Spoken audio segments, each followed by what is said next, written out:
भूमेश्वर नामक गांव में याकूब नामक एक टोकरी वाला रहता था।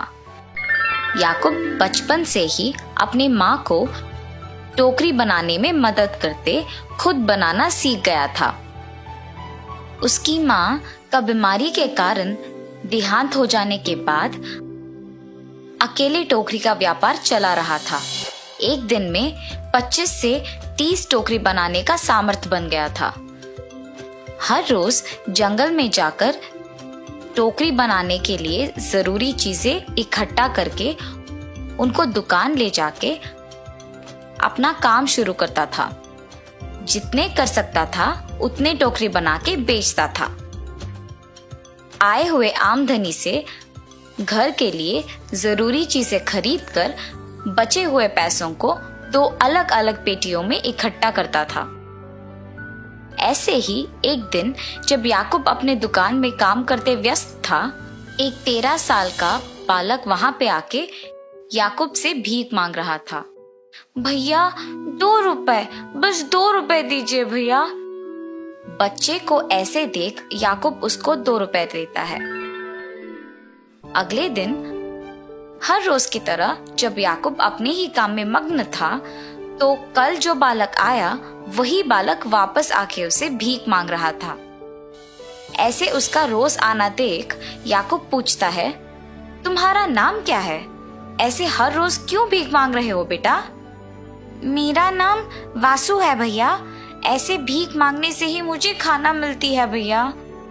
अरे रे, अच्छा ठीक है, हर रोज खाना मिलने के उपाय है मेरे पास, बताओ तुम्हें। वो क्या है भैया? मैं तुम्हें टोकरी बनाना सिखाऊंगा, और इतना ही नहीं, मैं तुम्हें दिन में 3 बारी खाना भी दूंगा। मेरे साथ रहते हुए काम करोगे? माँ बाप के ना होने पर और 3 बारी दिन में बिना भीख मांगे खाना मिलने की खुशी में वासु याकूब के प्रस्ताव को खुशी खुशी स्वीकार करता है। और उस दिन से हर रोज वासु भी याकूब के साथ दुकान जाना शुरू करता है। याकूब को टोकरी बनाने में मदद करते हुए काम सीख लेता है। केवल इसी में नहीं, बल्कि याकूब को खाना बनाने में भी मदद करता था। ऐसे ही हर काम में वासु याकूब के लिए एक सहारा बन गया था। एक दिन याकूब और वासु टोकरी को बनाने के चीजें लाने जंगल जाके लौट रहे होते हैं। याकूब अपने सिर पे लकड़ियों को उठाता है और वासु अपने हाथ में बाकी चीजें उठाता है। कच्चा रास्ता होने के कारण उसमें बहुत गड्ढे होते हैं। याकूब अपना संतुलन खो देता है और नीचे गिर जाता है। याकूब को नीचे गिरे हुए देख वासु परेशानी में मदद के लिए इधर उधर देख के चिल्लाता है। एक रिक्शा मिलने पर उसमें याकूब को अस्पताल ले जाता है। डॉक्टर याकूब की चिकित्सा करने के बाद उसके कमरे में आके कहते हैं, याकूब का बायां हाथ टूट गया है। उसे लगभग 6 महीने आराम की आवश्यकता है और उसे कोई काम नहीं करना चाहिए। उसे सख्ती से आराम कराना चाहिए। याकूब को हॉस्पिटल से लेके आने के दिन से हर रोज वासु उसका बहुत ख्याल रखता था और भगवान से प्रार्थना करता था कि याकूब जल्दी से ठीक हो जाए। ऐसे ही दिन गुजर जाते हैं। बचाई गई सभी पैसे याकूब के अस्पताल के बिल, दवाइयाँ, घर के बिलों पर खर्च किए जाने पर और सारी बचत सिर्फ 2 महीने में खत्म हो जाने पर उन दोनों को पता नहीं चलता है कि आगे क्या करें। मैं वापस काम शुरू कर देता हूँ। हमारे पास खाने के लिए तक पैसे नहीं हैं।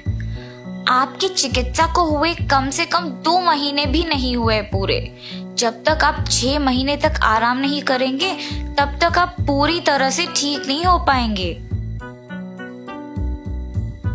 ऐसे कहकर वासु घर के बाहर आकर सोचता है, हमें याकूब जी के दवाइयों और घर के बिल के लिए पैसे चाहिए। क्या किया जाना चाहिए? उसी समय पर उसको अपने घर के सामने 4 बच्चे भीख मांगते हुए नजर आते हैं। वो देख वासु, मुझे भी याकूब जी ने भीख मांगने की स्थिति से टोकरी बनाने की स्थिति तक ले आए। उसी तरह मैं इन बच्चों को टोकरी बनाना सिखाऊंगा और इनका मदद करूंगा। तब इससे हमें पैसे मिलेंगे